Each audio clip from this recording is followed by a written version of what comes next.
Ajay and the entire team of PDSL. We were driving here from London, and it was, of course, the M40 had a lot of blockades, a lot of detours, a lot of challenges, so to speak, traffic-wise, and making it on time. So we had a long conversation about PDSL, what Kranti's been up to, how he's basically built a brilliant company in the last 15 years, and how he has people from 35 different nationalities, etc., etc. But the one question I did ask him was, I said, where do you see PDSL? Because, it's a brilliant abbreviation. If you think about it, Pragmatic Design Solutions Limited. But if you're pragmatic about design solutions, I think the possibilities are unlimited, right? So I said, where do you see PDSL 5 years from now? And where do you see PDSL 10 years from now? So his answer was pretty straightforward. He said, I want PDSL to be the epicenter of all testing for all OEMs. I'm very ambitious. I'm happy with what I have, but I do have the ambition to conquer the entire OEM ecosystem and make sure that I become the epicenter of it. So to the entire family of PDSL, congratulations on the brilliant new Knowledge Center inauguration.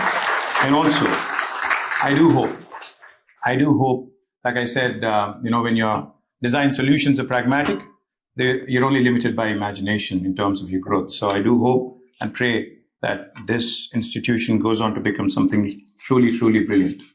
Now I have to do my fiduciary responsibility and talk a little bit about where I come from. Telangana, India. All I can tell you is there's been hectic activity happening in India in the last 2.5, 3 decades. We've seen some very, very interesting things happen in India in the last 2.5, 3 decades because of the digital revolution that is sweeping across the nation. Offshore centers in countries like India for every sector, be it automotive, be it technology, be it food, be it logistics, have become a common feature. But while offshore centers in countries like India, of course, offer cost advantages, the low cost, high value human capital, and of course, great access to engineering talent, design solutions. That's something that we already I think, acknowledge across the world. But it's important also to have a local presence in countries like UK, especially where you have hubs like Coventry, hubs like Warwick, University of Warwick here. And I think it's important for us to understand that these kind of bridges between various time zones really take care of the communication gap, also allow teams to work seamlessly across different continents. Nearby office also ensures all the OEMs, of course, who have concerns about quality control, who are concerned about faster response times, who are concerned about IP-sensitive engineering work. I saw George actually plug in his laptop.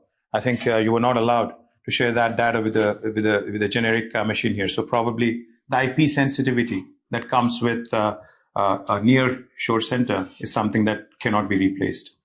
Now, Hyderabad, as I was just mentioning, is one of the most important tech hubs in the world today.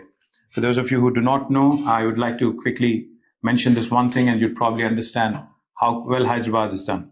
If you look at the top 5 most valued tech companies in the world, you look at Apple, Google, Meta, also Microsoft, Amazon, all 5 of them, without an exception, have their largest base outside of the US, outside of their headquarters, in my city, in my state, Telangana and city, Hyderabad. In fact, Amazon's world's largest campus is not in Seattle. It is actually in Hyderabad, a 3.3 million square foot campus where more than 50,000 people work out of, is actually headquartered in Hyderabad. The list is quite long. There's Medtronic, there's Novartis, there's Micron, there's ServiceNow, there's Salesforce, there's Uber. All of their second largest centers in the world today are in Hyderabad. And the growth in Hyderabad and Telangana has been explosive over the last 1 decade.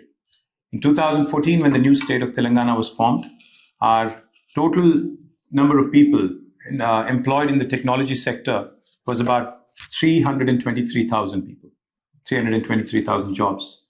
But in 2023, that number rapidly, meteorically rose to almost 1 million jobs from 323,000. Likewise, our technology exports have also risen humongously from about 57,000 crores of Indian rupees to 2,41,000 crores of Indian rupees, a quantum leap.